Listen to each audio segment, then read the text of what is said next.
කලින් මේ මං වීඩියෝ එක දාලා තියෙන ටිප්ස් 4ක් එන මේ කාබන් හෙඩ් එක තියෙන හිල්ඩ් මේ ඩ්‍රිල් බිට් එක හැමරින් ඩ්‍රිල් බිට් එක කියලා මං කිව්වේ මේ තියෙන්නේ අන්න ඒක. මේවා වැඩ කරලා වුණා පෙලක් ඒවා ගැලවෙනවා. මම ගැලවිච්ච ඒවා පෙන්නන්න මේ තියෙන ඒවා ගැලවිච්ච එකක්.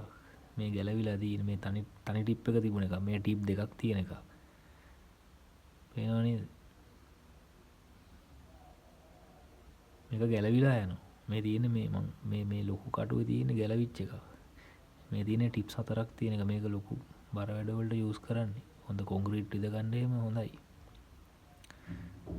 මේ කෙරස් අනිත් කටු වල සම්පූර්ණ කටුව යකඩ වුණාට මේක යකඩ නෙමෙයි මේක උඩ මේ මුදුන හදලා තියෙන්නේ මම කලින් වීඩියෝ එක ෂෝට් වීඩියෝ වලසලා තියෙනවා බලන්නකො මේ කෙලින්ම ප්ලස් එකේ හැඩයට මුනේ කටුවම කාබන් ටිප් එක තියෙන්නේ